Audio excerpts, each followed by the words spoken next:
예수님께서 십자가에 못 박혀 돌아가신 언덕의 이름이 히브리어로는 골고다, 라틴어로는 갈보리라고 했는데 그 의미는 똑같이 해골이라고 했습니다. 우리는 어제 그 해골, 갈보리 위에서 일어났었던 역사적인 사건에 대해서 생각해 보았습니다. 빌라도 총독이 예수님께 사형 선고를 했고 예수님이 끌려간 곳이 바로 그 해골 갈보리였습니다. 그리고 아침 9시에 예수님은 십자가에 못 박히셨고 예수님이 못 박히신 십자가가 세워진 곳이 갈보리, 그 해골의 정수리였습니다. 아침 9시에 십자가에 못 박혀 돌아가신 예수님께서는 오후 3시에 숨을 거두셨는데 6시간 동안 해골의 정수리에 박힌 그 십자가에서 예수 그리스도의 보혈이 흘러내려서 그 해골을 적셨습니다. 그 해골이 예수 그리스도의 보혈을 힘입어서 다시 살아납니다. 바로 이것이 복음의 핵심이요, 신약 성경의 핵심이요, 예수 그리스도 구원의 핵심이라고 했습니다. 우리는 모두 해골입니다. 지금 이렇게 옷을 입고 앉아 있고 얼굴을 잘 화장하고 나와 있지만 다 미래의 해골입니다. 여러분, 100년 후에 이 자리에 앉아 계신 분들 중에서 해골 아닌 분 있겠습니까? 다 해골입니다. 우리에게는 100년이 긴 세월로 여겨지지만 하나님 앞에서는 100년 이거 아무것도 아닙니다. 왜 모든 인간이 해골이 되었습니까? 죄의 싹시 사망이기 때문입니다. 아담과 하와의 죄로 인해서 우리는 모두 죄인으로 태어났고 죄성 속에서 죄를 범하면서 살았습니다. 그래서 우리의 결과는 해골일 수밖에 없습니다. 그 사실을 깨닫는 사람만 예수 그리스도의 십자가를 자기 영혼의 정수리에 세우고 그 보혈을 힘입어서 새로운 생명으로 살 수 있다고 했습니다. 제가 20여 년 전에 스위스 제네바에서 3년 동안 살 때에 서유럽에 있는 많은 미술관을 찾아갔습니다. 그 서부 유럽에 있는 많은 미술관에는 그 성화들이 많습니다. 성경을 소재로 한 그림들이죠. 성경을 소재로 한 그림들 중에서도 특히 저는 골고다 위에 세워진 십자가 그림들을 유심히 살펴봤습니다. 그런데 서부 유럽에서 제가 확인한 그림들은 모두 골고다 갈보리를 자연적인 동산으로 그렸습니다. 지리적인 동산이에요. 그러니까 화가마다 동산 모양이 다 다릅니다. 자기 영감으로 동산을 상상해서 그리니까요. 제가 동유럽을 여행하다가 체코인지 폴란드인지 제가 확인을 하려고 했는데 20여 년 전 일기장을 제가 일일이 확인할 수 없어서 확인은 못했습니다. 체코인지 폴란드인지 아주 작은 미술관에서 골고다를 그린 그림을 보았습니다. 그림이 서부 유럽의 그림들에 비하면 그렇게 대단한 그림은 아니었습니다.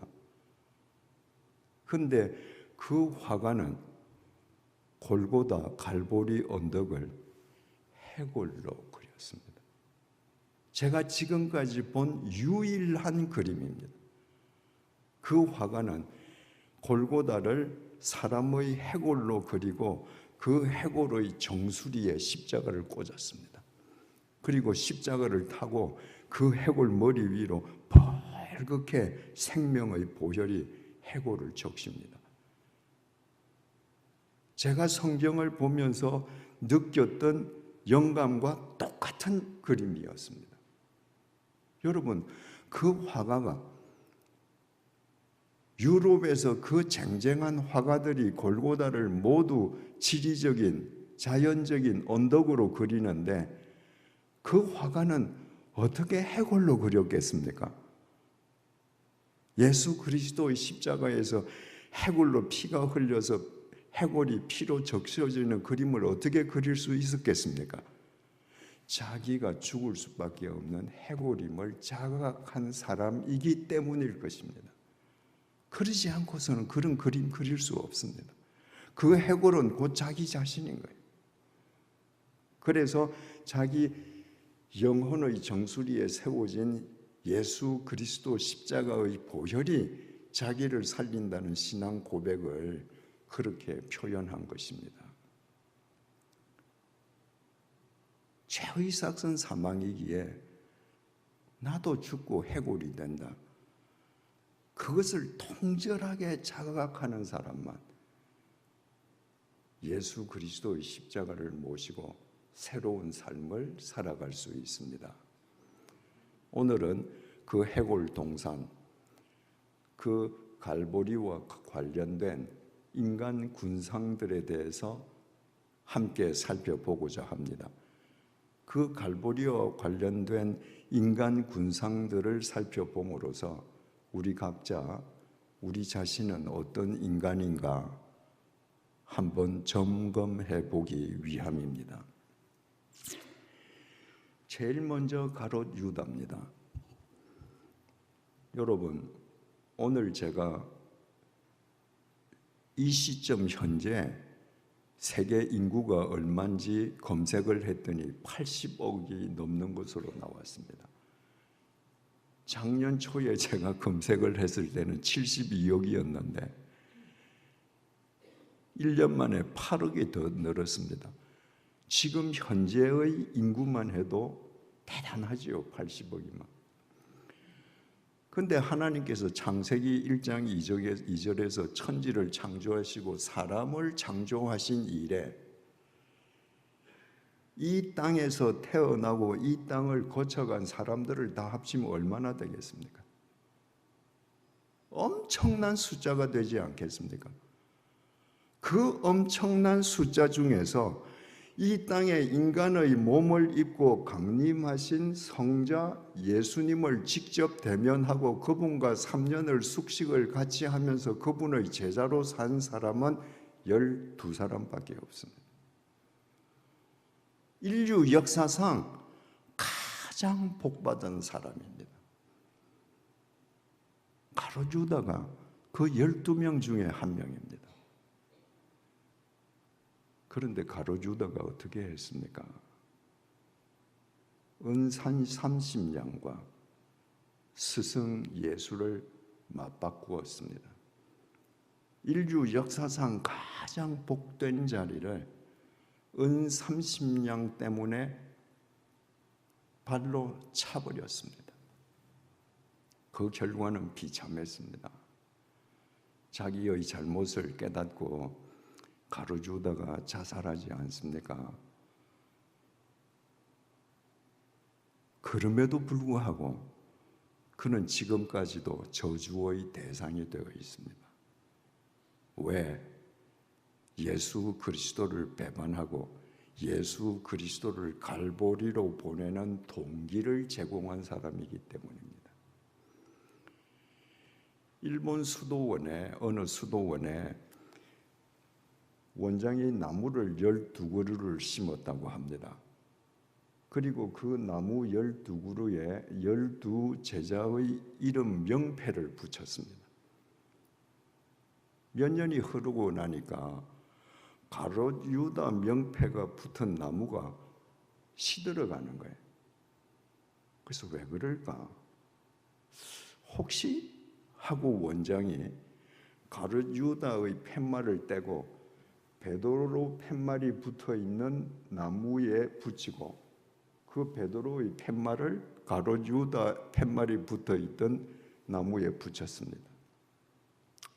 그 이후부터 시들어가던 가르지우다 나무는 잘 자라는데 잘 자라던 베드로 나무가 시들어가는 겁니다. 참 놀라운 얘기죠.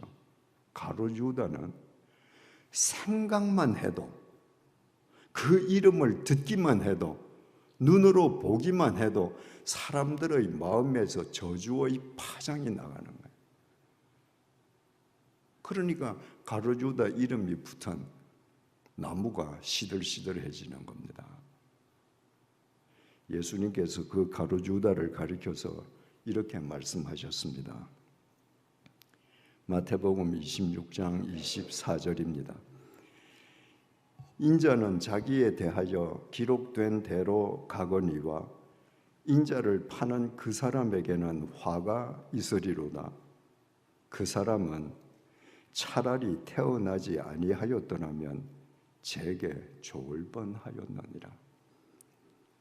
주님께서 이 세상에서 생애 기간 동안에 가장 무섭게 저주한 사람이 가르지우다입니다. 차라리 태어나지 않으면 좋을 뻔한 사람. 여러분이 몸은 지금 마음에 예배당 안에 있지만 여러분 마음이 이 세상의 재물로 우상을 삼고 있다면 여러분은 가르지우다와 다를 바가 없습니다. 예수님께서 여러분 너 참 잘한다 이러시겠는가? 질타하시겠는가? 깊이 생각해 볼 필요가 있겠습니다. 그 다음으로 대제사장들 무리입니다.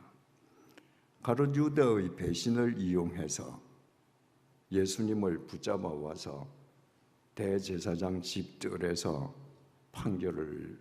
재판을 벌입니다. 그 제사장 무리는 예수님에게 신성 모독죄를 걸어서 사형을 결정합니다. 그 대제사장 무리들에게 있어서는 이 예수라는 사람이 진짜 메시아냐 아니냐 이건 하나도 중요하지 않습니다. 저 나사렛 예수라는 인간으로 인해서 대제사장 집단 우리가 누리고 있는 종교 사회적인 기득권이 지금 흔들리고 있는 게 문제예요.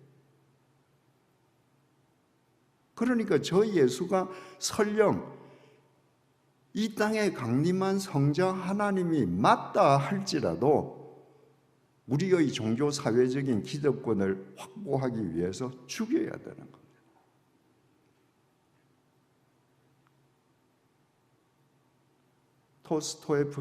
도스토옙스키가 쓴 카라마조프의 형제에 기가 막힌 얘기가 나옵니다. 주님께서 고통받는 러시아 국민들을 위해서 재림하시기로 결심하시고 러시아 교회 지도자들에게 통보하셨습니다. 내가 이제 다시 재림한다고. 러시아 교회 지도자들이 모여서 회의를 했습니다. 그리고 그 대표자가 예수님을 찾아가서 이렇게 말합니다. 예수님, 이렇게 빨리 오시면 어떡합니까? 좀 더 있다 오셔야죠. 예수님이 빨리 오시면 그들은 좋은 것이 아니라 예수님이 오시는 즉각 자기들이 지금 누리고 있는 종교 사회적인 기득권이 날아갈 게 두려웠던 겁니다. 도스토옙스키는 자기 당시에 타락한 러시아 정교회 사제들을 소설 속에서 그렇게 공박했습니다. 그러나 뭐니 해도 타락한 제사장의 원조는 예수님을 죽음에 몰아넣었던 대제사장들입니다. 유럽의 문학에서 타락한 대제사장의 원형으로 그들이 얼마나 자주 언급되었는지 모릅니다. 여러분, 내 신앙 연륜이 아무리 길고 내가 교회에서 아무리 중요한 직분을 갖고 있다 할지라도 내 기득권을 지키기 위해서 진리의 한 부분을 내가 지금 부정하고 있다면 내가 타락한 대제사장입니다. 진리는 모두를 지켜야 하는 것이기에 진리의 한 부분이라도 부정하면 그것은 진리의 모두를 부정하는 것입니다. 그래서 그 대제사장 집단이 예수님을 갈보리에 보내는데 일익을 담당했습니다. 예루살렘 군중들이 있습니다. 마태복음 21장 6절에서 11절을 잘 들어보십시오. 제자들이 가서 예수께서 명하신 대로 하여 나귀와 나귀 새끼를 끌고 와서 자기들의 겉옷을 그 위에 얹음에 예수께서 그 위에 타시니 무리의 대다수는 그들의 겉옷을 길에 펴고 다른 이들은 나뭇가지를 베어 길에 펴고 앞에서 가고 뒤에서 따르는 무리가 소리 높여 이르되 호산나 다윗의 자손이여 찬송하리로다 주의 이름으로 오시는 이여 가장 높은 곳에서 호산나 하더라. 예수께서 예루살렘으로 들어가시니 온 성이 소동하여 이르되 이는 누구냐 하거늘 무리가 이르되 갈릴리 나사렛에서 나온 선지자 예수라 하니라. 예수님께서 갈보리에서 십자가에 못 박히시기 닷새 전에 예루살렘에 입성하시는 장면입니다. 예수님께서 지금 타고 계시는 건 나귀 새끼예요. 예수님이 깔고 앉은 것은 가죽 안장이 아니라 냄새나는 빈민 제자들의 겉옷입니다.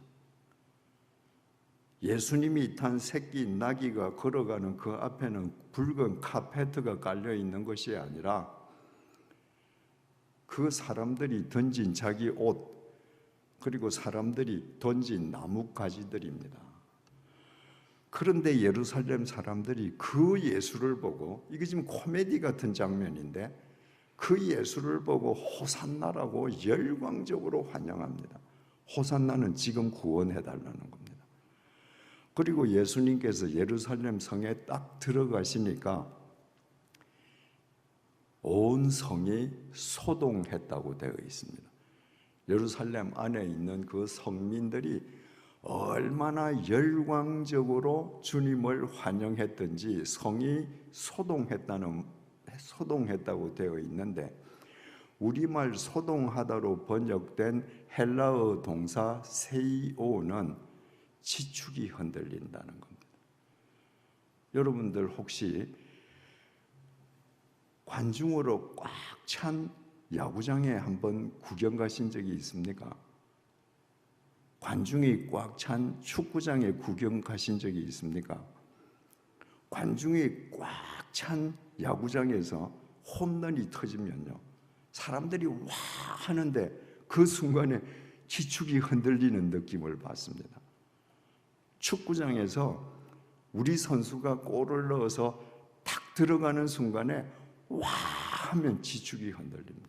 지금 예루살렘 지축이 흔들리고 있습니다.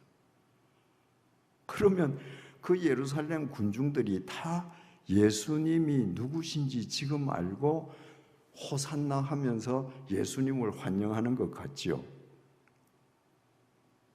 이들이 환영하는 것은 예수님이 아니고 예수님의 신통술입니다. 이들은 이미 들어서 알고 있습니다. 예수님이 물을 포도주로 바꿨다는 것, 바다의 폭풍을 잠재우셨다는 것, 바다 위를 걸어가셨다는 것, 죽은 자를 살리셨다는 것, 빵 5조각과 물고기 2토막으로 뭐 수천 명을 먹이셨다는 것, 그거 다 알고 있습니다. 이들은 그 신통력을 이용해서 이루어지기를 바라는 자기들의 욕망을 지금 열광하고 있는 겁니다.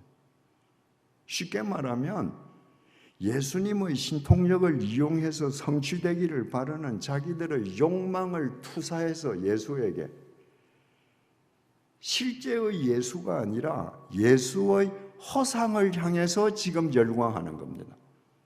그 증거가 어딘가? 닷새 동안에 자신들의 욕구가 성취되지 않았거든요. 그래서 닷새 후에 어떻게 합니까? 대제사장의 선동으로 예수를 못 박아 죽이라고 이 사람들이 지축이 흔들릴 정도로 소리칩니다.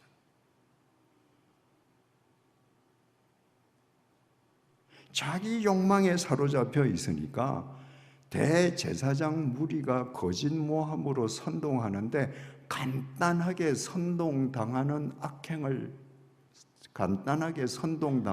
무지를 범했습니다. 여러분은 지금 예수를 믿습니까? 아니면 여러분의 욕망을 투사시킨 예수의 허상을 믿습니까?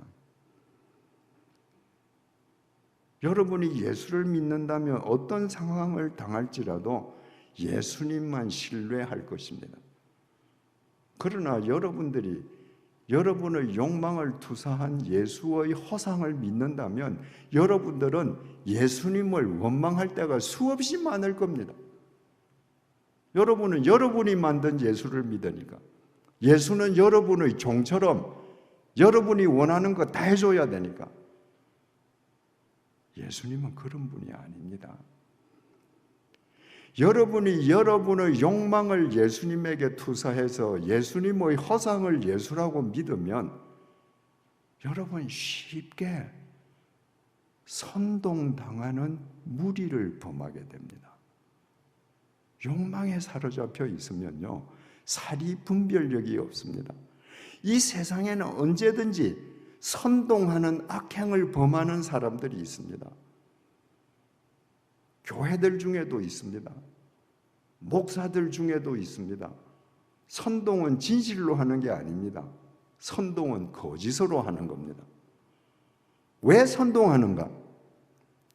쉽게 선동당하는 무리가 도처에 있기 때문입니다. 누가 쉽게 선동당하는가? 예수를 보지 않고 예수에게 자기 욕망을 투사해서 예수의 허상을 보는 사람들, 그 사람들은 자기 욕망에 사로잡힌 사람들이거든요. 그런 사람들이 선동당하는 무지를 범합니다.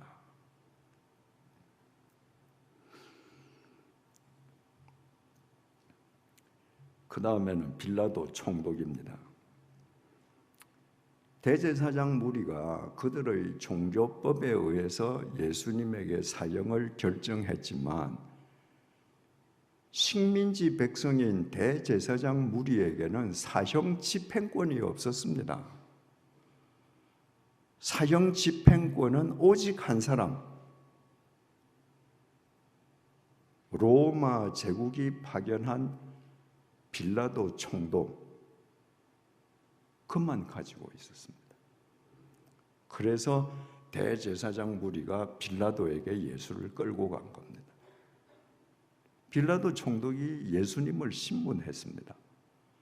로마 제국의 실정법을 어긴 죄를 범한 게 없었습니다. 예수님은 무죄였습니다. 그래서 빌라도 총독이 예수님을 풀어주려고 했습니다. 왜? 무죄인 사람을 보호해주고 무죄인 사람을 풀어주는 것이 총독의 책임이거든요. 그런데 예수님을 풀어주려고 하자 밀란이 날 것처럼 보였습니다. 왜? 대제사장 무리에게 선동당한 예루살렘 군중들, 닷새 전에 예루살렘을 향해서 호산나라고 그렇게 열광하던 사람들, 그 사람이 못 박아 죽이라고 소리 지르거든요.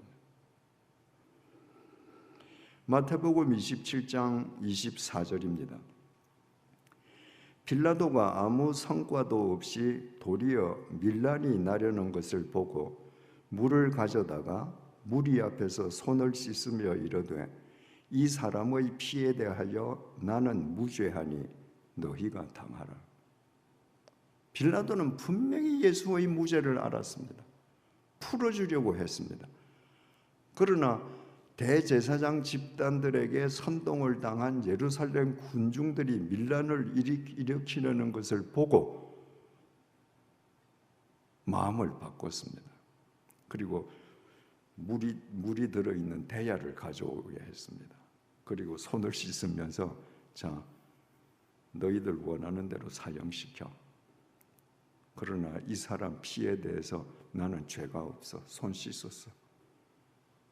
너희들이 다 당해. 그래서 빌라도 총독이 손 씻어서 죄가 없습니까? 그는 자유해졌습니까?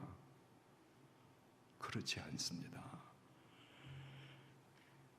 갈보리에서 예수님에게 양손과 양발에 못을 대고 망치를 두드린 사람은 로마 제국의 군인들입니다. 예수님을 그 현장에서 직접적으로 죽인 사람들은 로마 제국 군인들입니다.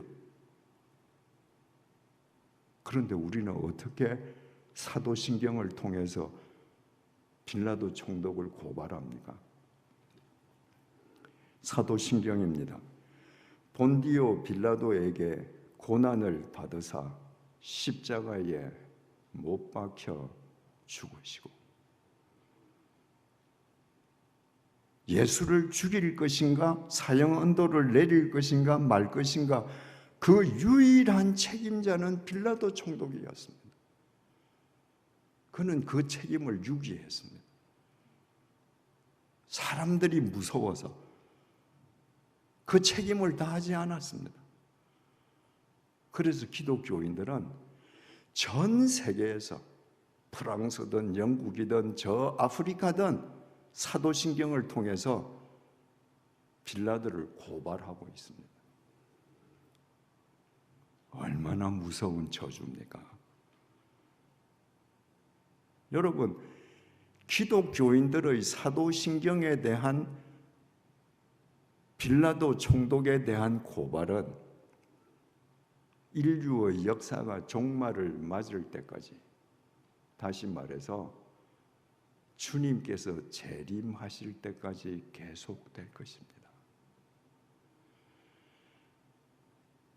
아마 가보신 분이 계실지도 모르겠습니다만은 스위스에 루체른이라는 도시가 있습니다. 그 루체른에 그림같이 아름다운 호수가 있는데요. 그 호수 옆에 또 산이 하나 있습니다.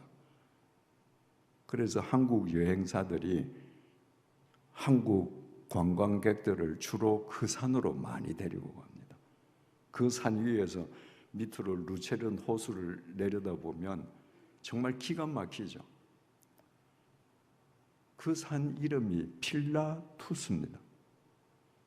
필라투스는 빌라도의 라틴어 이름입니다. 왜 그 산이 빌라도가 되었는가? 빌라도가 예수에게 사형을 선고하고 지는 죄 없다 했는데 하나님께서 용서하지 않으셔서, 이거는 유럽 사람들이 이야기하는 전설입니다. 하나님께서 용서하지 않으셔서 빌라도가 죽은 뒤에 그 영이 구원받지 못하고 이리저리 떠돌아다니다가 어느 날 루체른 그 산에 탁 부딪혀서 떨어졌다. 그래서 그 산 이름이 필라투스, 빌라도가 되었습니다. 전설 속에서도 빌라도는 이렇게 저주받는 사람이 되었습니다. 그의 잘못은 자기에게 맡겨진 책임을 유기한 겁니다. 여러분 지금 무슨 책임지고 있습니까? 자식을 키우는 책임, 가정을 지키는 책임, 조직을 운영하는 책임, 공직을 수행하는 책임, 여러분이 그 책임을 다하지 아니하면 그것은 빌라도가 여론이 무서워서 무죄인 줄 알면서 예수에게 사형을 선고한 것과 똑같습니다. 하나님께서 에덴 동산을 창설하시고 이 동산에 있는 거 모든 거 다 먹어도 되는데 이 나무는 먹으면 안 돼. 선악과는 먹으면 안 돼. 그러면 죽어. 그 말씀을 하실 때 하와는 창조되지 않았습니다. 하나님께서는 그 명령을 아담에게만 하셨습니다. 그 다음에 하나님께서 아담의 돕는 배필로 하와를 창조하셨죠. 그 하와가 뱀의 유혹에 빠져서 그 선악과를 먹었습니다. 그리고 남편에게 줬습니다. 남편도 먹었습니다. 여러분, 우리가 논리적으로 따지자면 누구의 죄예요? 여자의 죄입니다. 성경은요, 남자의 죄라고 정의합니다. 왜?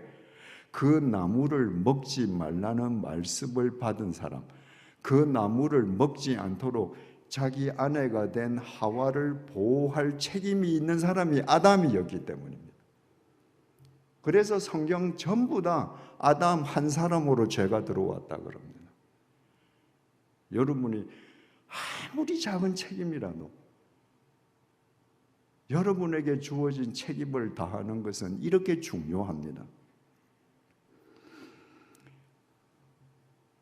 그 다음에 오늘 본문을 보시겠습니다. 마태복음 27장 32절에서 44절입니다. 32절. 나가다가 시몬이란 구레네 사람을 만나매 그에게 예수의 십자가를 억지로 지워 가게 하였더라. 예수님은 허약했습니다. 옛날 사형수들은 자기가 못 박힐 사형 틀을 치고 사형장까지 가야 했습니다. 다른 강도들은 건장하게 자기 사형틀을 지고 가는데 예수님은 지고 가지를 못했습니다. 허약해서 쓰러졌습니다. 그랬더니 로마 군인이 근처에 있는 구레네, 지금 아프리카 리비아에서 온 구레네 사람에게 예수님의 십자가를 지게 했습니다. 그랬더니 이 구레네는 아닌 밤중에 홍두깨죠. 그 십자가를 억지로 지고 갈보리로 갔습니다. 여러분, 만약에 구레네가 그 십자가를 억지로 지지 않았다면 어떻게 됐을까요? 로마 군인들이 십자가를 대신 져줍니까? 아닙니다. 만약에 구레네 시몬이 억지로 십자가를 갈보리까지 지고 가지 않으면 어디 저 광야 길거리 골고다 가는 어디 저 벌판에 예수님은 못 박혀 죽었겠죠. 그러면 갈보리 해골 위에 세워지는 십자가, 이 복음의 상징은 이루어지지 않습니다. 여러분, 십자가는 억지로 지는 겁니다. 내가 십자가를 억지로 지기 때문에 누군가가 행복해집니다. 그 사람이 십자가를 억지로 지기 때문에 내가 행복해집니다. 십자가를 져본 사람이 또 집니다. 왜? 내가 십자가를 진 결과로 누구에겐가 하나님의 사랑의 열매가 맺는 것을 보았기 때문에 또 십자가를 지는 거예요. 33절에서 34절입니다. 골고다, 즉 해골의 곳이라는 곳에 이르러 쓸개탄 포도주를 예수께 주어 마시게 하려 하였더니 예수께서 맛보시고 마시고자 하지 아니하시더라. 어제 우리 살펴봤지요. 쓸개탄 포도주는 로마 제국이 십자가에 못 박혀 죽는 사형수에게 베푸는 마지막 자비, 이 썰개를 탄 포도주가 진통제 혹은 마취제 역할을 하거든요. 예수님께서 사용하셨습니다. 왜?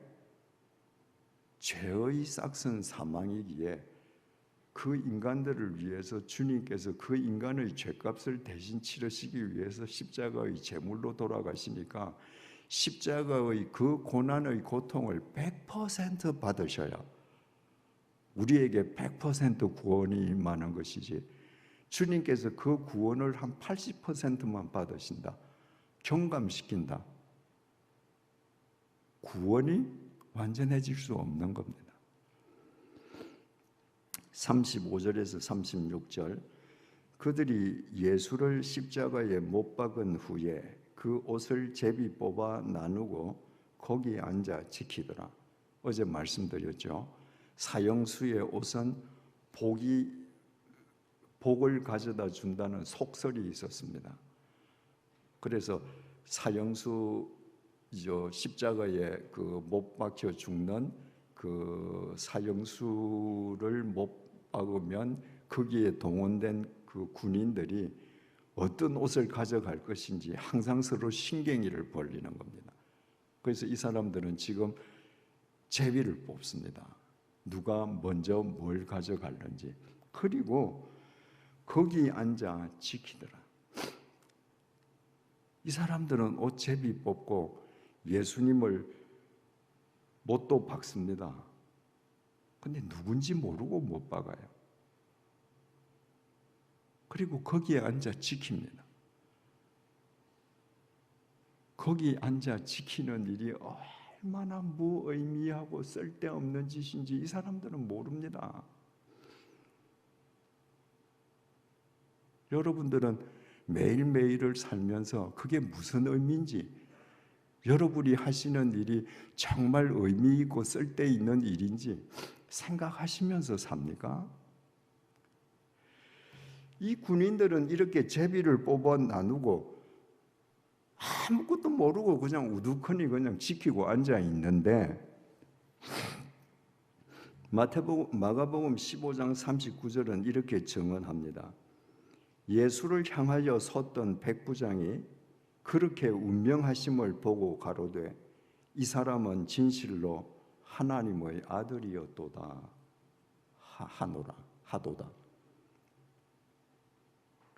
그 예수님을 못 박아 죽이는 군인들을 통솔하는 백부장은 예수님을 보고 이분이 진짜 하나님의 아들이시다. 여러분, 사형을 집행하는 백부장이 얼마나 많은 사람을 사형 집행시켰겠습니까? 얼마나 많은 사람이 사형을 당해 죽는 마지막 순간까지 다 받겠습니까? 그런데 예수님은 십자가에 당신을 못 박는 로마 군인들을 보고 하나님을 향해서 아버지 저들의 죄를 용서 좀 해주십시오. 저 사람들은 자기 하는 짓을 모릅니다. 백부장은 그런 소리 처음 들었습니다. 그리고 그분이 담담하게 십자가에 못 박혀서 피를 흘리시고 돌아가시는 그 모습을 보고 이건 신의 아들이 아니면 할 수 없는 일이에요. 여러분 보세요. 똑같은 현장입니다. 똑같은 로마군 소대에 속한 사람들이에요.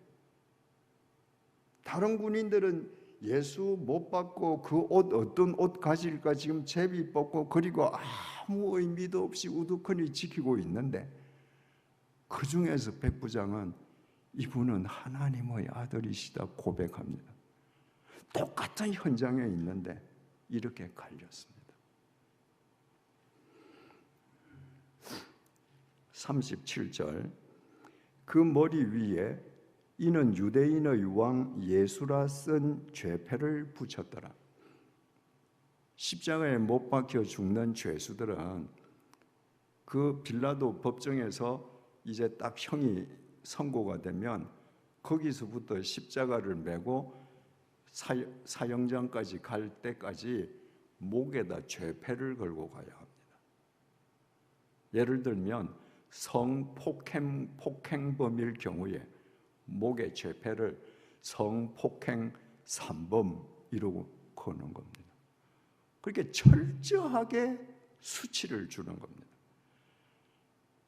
예수님의 목에 걸린 죄패는 유대인의 왕이었습니다.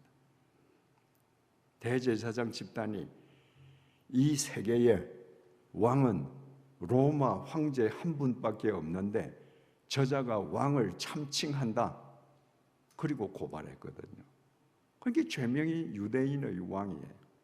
그래서 예수님도 목에 그 죄패를 걸고 갈보리로 갔습니다. 십자가에 못 박히고 나면 그 죄패를 십자가 위에 올려요. 여러분, 다른 죄수들은 말입니다. 그 성폭행범 죄패를 목에 걸고 사형장까지 가는 것도 수치스러운데 못이 박히고 나서 그 머리 위에 십자가 위에 그 죄패가 딱 붙어 있으면 숨이 끊어지는 순간까지 얼마나 모독적이겠습니까? 그런데 그 모독을 받으라고 예수님에게 유대왕 죄패를 목에 걸어드리고 십자가에 못 박고 나서는 십자가 위에 붙였는데 그 십자가에서 죽임 당하신 예수님께서 죽음을 깨뜨리고 부활하심으로 유대인의 왕을 넘어 만왕의 왕이 되셨습니다. 그래서 누구든지 예수의 길을 쫓는 사람에게는 세상의 모독이 되지 않는다는 것을 주님께서 친히 보여주신 거예요.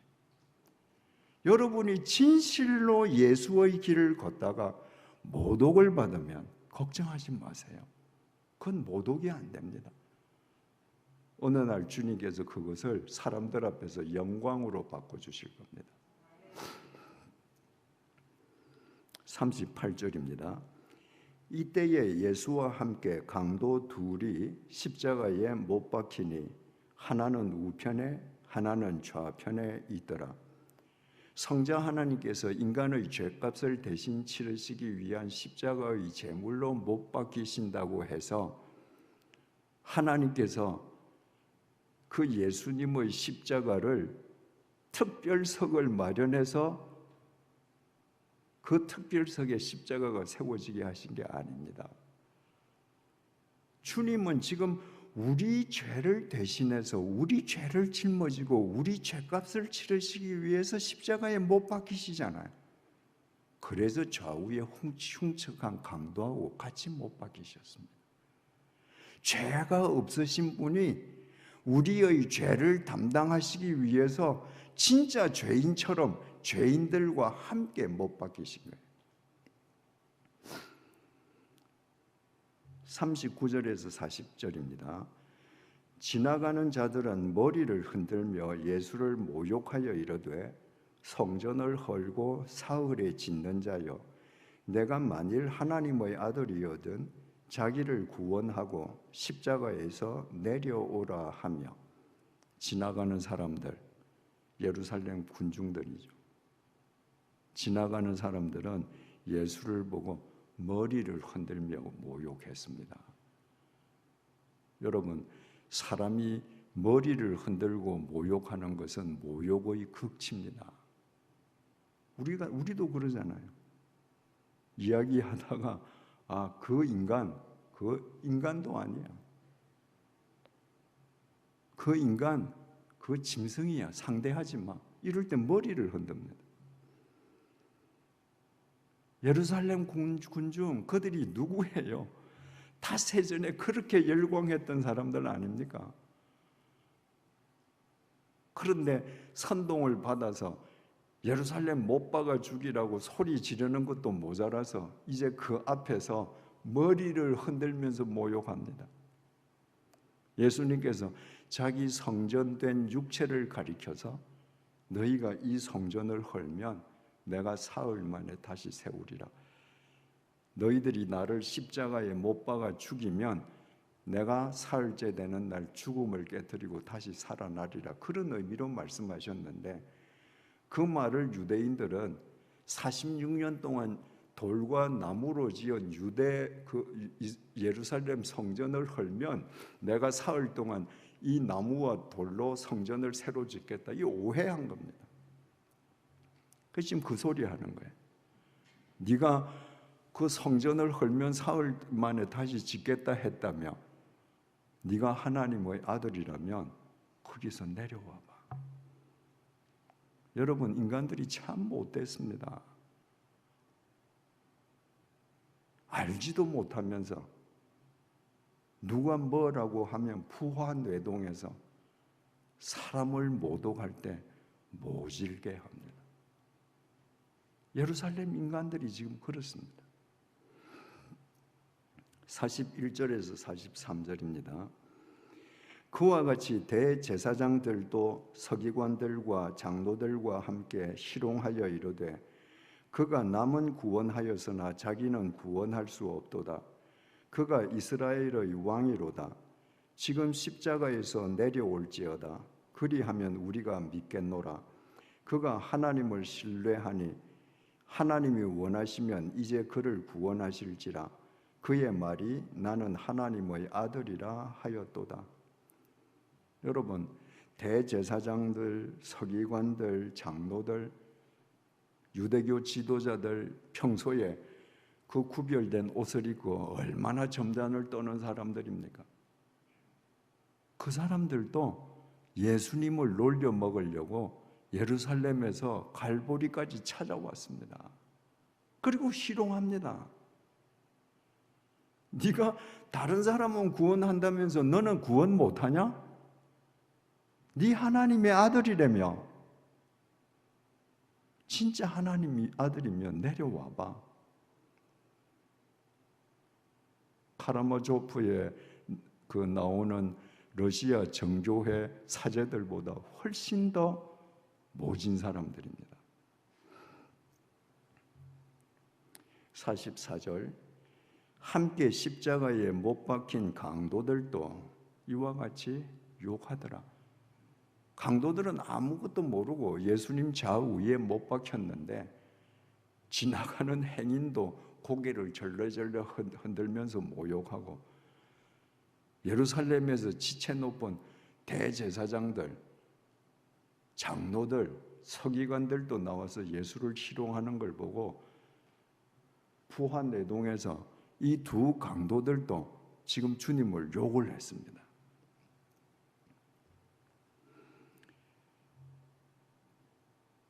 시간이 흐르면서 우측 강도에게 변화가 일어났습니다. 누가복음 23장 42절에서 43절입니다.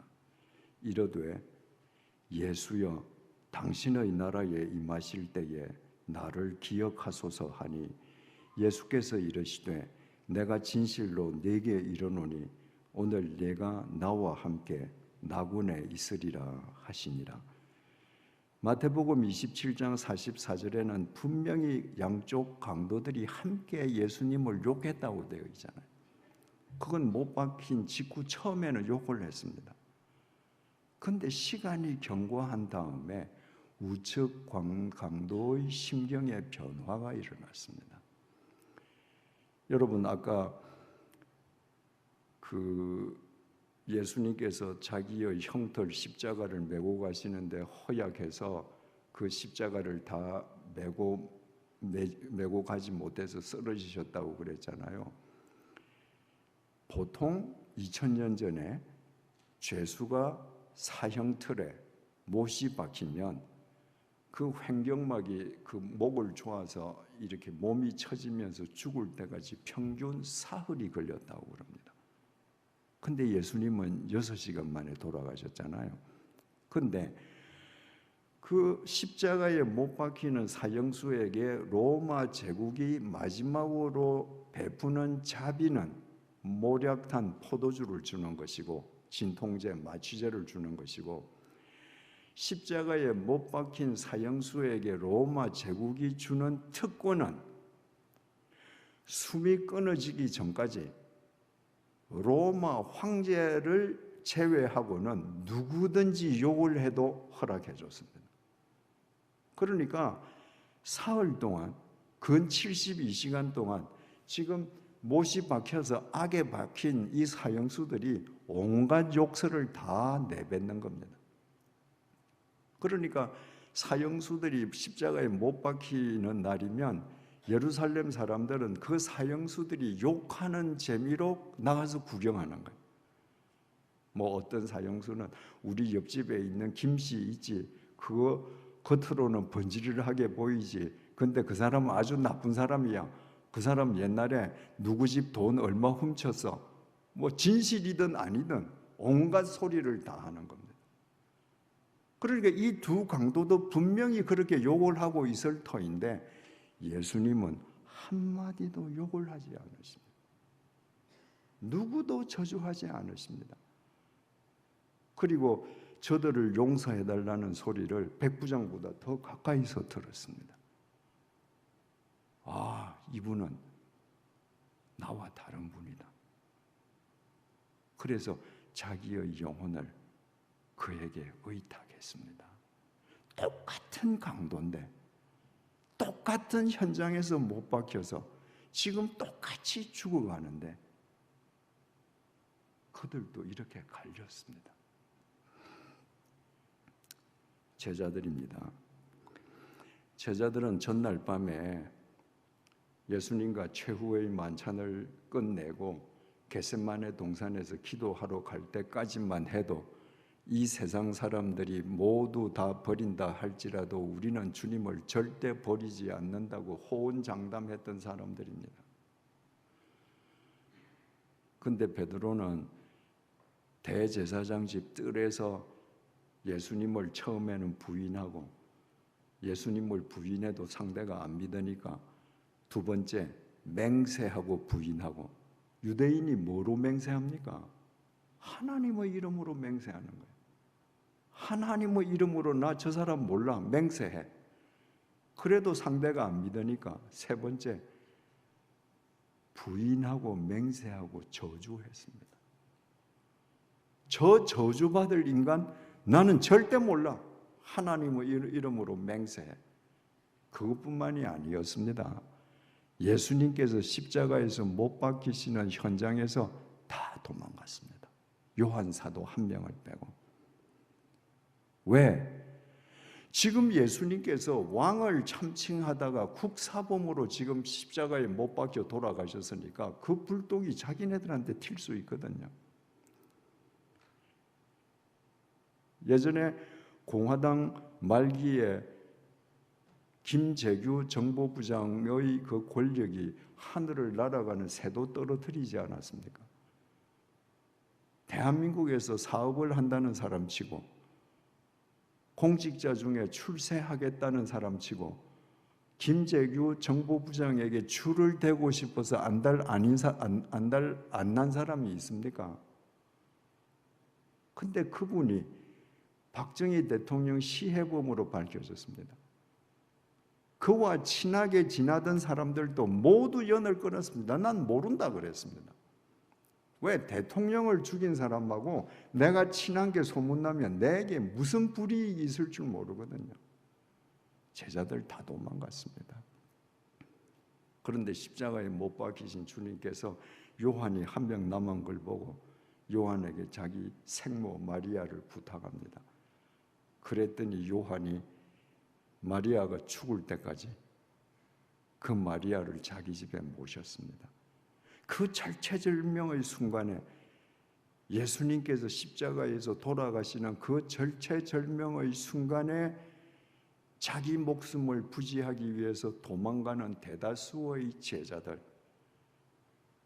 그 죽어가는 예수의 명령에 순종해서 예수의 어머니를 거둬들이는 요한, 그들도 갈렸습니다. 아리마대 요셉과 니고데모 갈릴리 여인들이 있습니다. 마침내 십자가의 예수님께서 운명하셨습니다. 예수님의 장례를 준비해야 되는데 예수님의 장례를 준비해야 될 직계 제자들은 다 도망갔습니다. 그래서 아리마대 부자 요셉이 나섰습니다.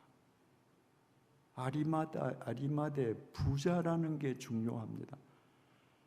여러분, 부자는 위기가 닥치면 몸을 사립니다. 예수가 왕을 참칭한 국사범으로 죽었으면 아리마대 지방의 거부 요셉은 예수하고 모르는 척해야 돼요. 그런데 마가복음 15장 43절에서 45절이 이렇게 증언합니다. 아리마대 사람 요셉이 와서 당돌이 빌라도에게 들어가 예수의 시체를 달라 하니 이 사람은 존경받는 공회원이요 하나님의 나라를 기다리는 자라. 빌라도는 예수께서 벌써 죽었을까 하고 이상히 여겨 백부장을 불러 죽은 지가 오래냐 묻고 백부장에 알아본 후에 요셉에게 시체를 내주는지라. 이 아리마대 요셉이 빌라도에게 가서 당돌하게 시체를 나한테 주세요. 이 당돌하게라는 말이 헬라어로 톨마오라고 기록되어 있는데 감시라는 말입니다. 평소에는 할 수 없는 일이에요. 그런데 예수님이 죽었는데 제자들은 한 명도 없습니다. 예수님 시체만 덩그러니 있는 거예요. 그래서 아리마대 요셉이 감히 총독을 찾아가서 국사범으로 죽은 예수의 시체를 나한테 주시오 부탁을 했습니다. 그랬더니 그 말을 들은 빌라도가 예수가 벌써 죽었다는 말을 듣고 깜짝 놀랐습니다. 아까 말씀드리지 않았습니까? 십자가에서 못 박힌 사형수들이 평균 사흘이 지나서 죽는데 6시간밖에 안 죽었는데 예수 죽었으니까 시체를 달라니까 믿을 수가 없었던 거예요. 그래서 자기 부하에게 야, 예수 진짜 죽었는지 확인해. 진짜 죽었습니다. 그랬더니 시체를 내줬습니다. 건장한 사람은 사흘을 버티는데 예수님은 6시간 만에 운명하셨습니다. 베들레헴 짐승 구유에서 태어나시고 나사렛 달동네에서 사시고 갈릴리 빈민들과 사신 예수님이 뭘 제대로 드셨겠습니까? 우리를 위해서 대신 십자가에서 돌아가신 주님께서 그런 허약한 몸을 가지고 십자가의 제물이 되셨다는 사실은 생각만 해도 마음이 짠합니다. 그래서 예수님의 시신을 인계받은 아리마대 요셉이 세마포로 싸서 자기가 죽으면 사용하려고 만들어 두었던 새 동굴 무덤에 예수님을 안치했습니다. 니고데모도 있습니다. 아까 그 아리마대 요셉이 그 예수님의 시체를 빌라도에게 주세요 하는 것이 톨마오 감히 그렇게 부탁했다 그러지 않았습니까? 영어 NIV가 이렇게 번역을 했습니다. Gathered up courage. 용기를 끌어모아서. 그게 아리마대 요셉도 두려운 거죠. 내가 빌라도에게 예수 시체를 달라 했다 화를 입지 않을까? 그런데 온 용기를 끌어모아서 시체를 주시오. 니고데모는 산헤드린 의원인데 유대교의 지체 높은 사람이 그 나사렛 빈민 청년을 찾아간다고 하면 자기에게 화가 있을까 두려워서 아무도 안 보는 밤에 예수님을 찾아갔던 사람입니다. 그런데 예수님이 돌아가시고 나니까 사람들의 눈을 의식하지 않고 보란 듯이 값비싼 향품을 사와서 예수님 몸에 발라드렸습니다. 누가복음 23장 55절에서 56절 상반절입니다. 갈릴리에서 예수와 함께 온 여자들이 뒤를 쫓아 그 무덤과 그의 시체를 보고 돌아가 향품과 향유를 예비하더라. 갈릴리에서부터 예수님을 쫓아온 여인들이 있었습니다. 이 여인들이 주님 십자가에 못 박히시는 거 멀리서 보고, 아리마대 요셉이 예수님의 시신을 인계받아서 세마포 싸서 동굴 속에 안치하는 거, 니고데모가 향품을 넣는 거 다 봤습니다. 예수님의 동굴 무덤이 어딘지 다 아는 거예요. 이스라엘 사람들은 우리처럼 평토장 땅 속에 매장을 하지 않고 바위에 동굴을 파서 시신을 안치했기 때문에 누구든지 바위 동굴 문만 열면 누구든지 들어갈 수 있었습니다. 그래서 이 여인들도 향품과 향유를 예비했다. 이제 예수님 시신 확인했고 무덤 확인했잖아요. 유대 장례 관습은 죽은 시신에게도 며칠 동안 향유와 향품을 발라주거든요. 그래서 이 여인들이 향품과 향유를 그 시신에게 발라드리기 위해서 준비해뒀다. 이들이 안식 후 첫날 새벽에 찾아갔다가 부활의 첫 증인이 되는 겁니다. 여러분, 예수님께서 십자가 위에서 인간의 죄값을 대신 치르시기 위해서 돌아가실 때 그 속에는 제자들도 포함되어 있었습니다. 제자들의 죄값도 대신 치러주시기 위해서 주님께서 돌아가셨습니다. 그 제자들 다 도망갔습니다.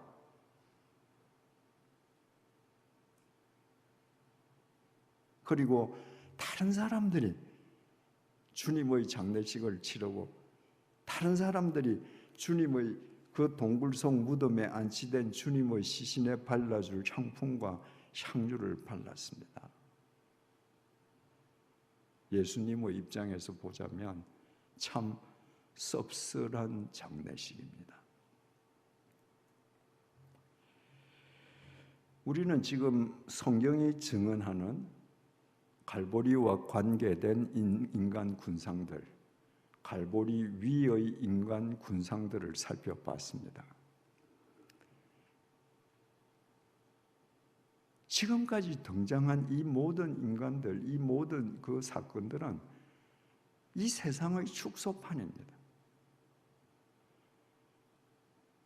주님의 제자면서도 은 30냥 때문에 예수를 팔아먹은 가룟 유다, 자신들의 종교사회적 기득권을 지키기 위해서 성자 하나님이냐 아니냐 아무 상관없이 예수를 죽이려고 했던 대제사장 무리들, 사리 분별 없이 자기 욕망에 빠져서 예수에게 열광했다가 자기네들의 욕망이 성취되지 않자 예수를 십자가에 못 박아 죽이라고 했던 예루살렘 군중들,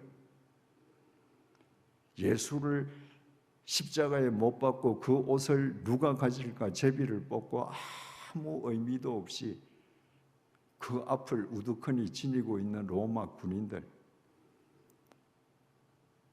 예수님을 보면서 고개를 절레절레 흔들면서 모욕하는 예루살렘 행인들, 그 지체놓고 평소에 점잔을 떨던 사람이 자신들이 그렇게 정오하던 예수가 못 박히니 어떻게 죽어가는가 보려고 갈보리까지 찾아와서 예수님을 희롱했던 대제사장들과 서기관들과 장로들, 그들 가운데, 그 인간 군상들 가운데 예수를 향해서 저분이 하나님의 아들이시라고 고백하는 백부장, 당신의 나라에 나도 들어가게 해달라고 자기 영혼을 의탁하는 우측 강도, 예수님의 어머니를 끝까지 책임지는 요한 사도,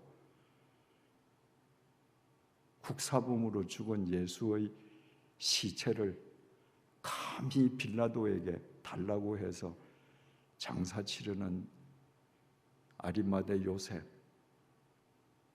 그 예수에게 향품을 발라주는 니고데모 의원, 멀리서 그 모든 것을 지켜보는 갈릴리 여인들. 이처럼 그날 갈릴리 위에서는 선동과 모함, 조롱과 출행랑, 배신과 순종이 남마처럼 뒤엉켰습니다. 주님에게 순종하는 사람은 극소수였고 모두 그 위에서 추태를 부린 사람들입니다.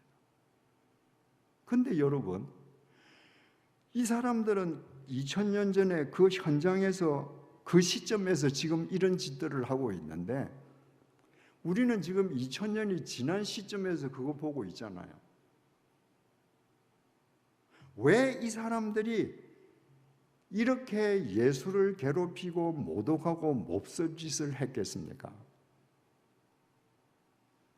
그들이 해골이라는 걸 몰랐던 거예요. 2000년이 지난 오늘날 우리가 이 갈보리를 보면 해골, 갈보리 위에서 대제사장 해골, 장로 해골, 서기관 해골, 군인 해골, 예루살렘 군중 해골, 그들이 그런 추태를 벌린 거예요. 왜? 그들 지금 다 해골 아닙니까? 해골 위에서 해골들이 추태를 부립니다. 무엇을 몰랐기에? 자기들도 미국의 해골이라는 걸 몰랐습니다. 그 해골을 구원해 주시러 오신 예수를 몰랐습니다. 자기네들이 해골인지 몰랐으니까. 여러분, 그 우스꽝스러운 해골들의 모습이 우리 자신들의 모습 아닙니까? 주님을 믿는다고 하면서 조금만 불리하면 주랭랑 쳐버리고, 주님께서 내게 주신 책임을 사람들의 눈이 무서우면 유기해버리고, 말로는 예수를 믿는다고 하는데 내 욕망을 투사한 내가 만든 예수의 허상을 믿고, 내 기도권을 지키기 위해서 예수의 말은 얼마든지 짓밟을 수 있고, 우리 자신들의 모습 아닙니까?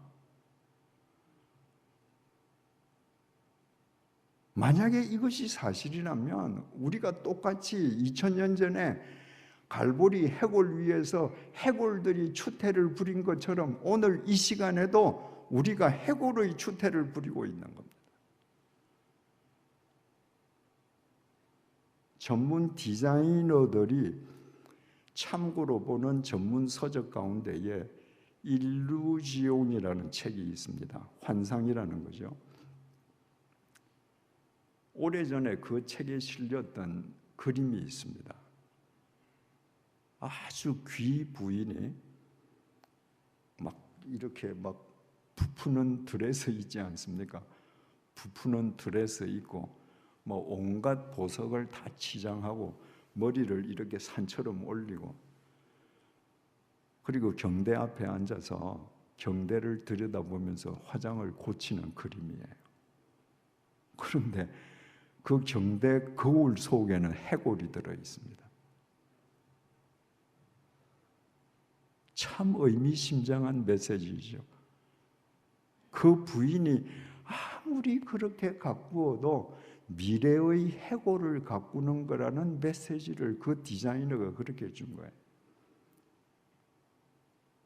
여러분, 우리가 갖춰 있고 우리가 가꾸고 해도 미래의 해골을 가꾸는 겁니다.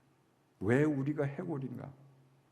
죄의 싹은 사망이요, 우리는 죄인이기 때문입니다.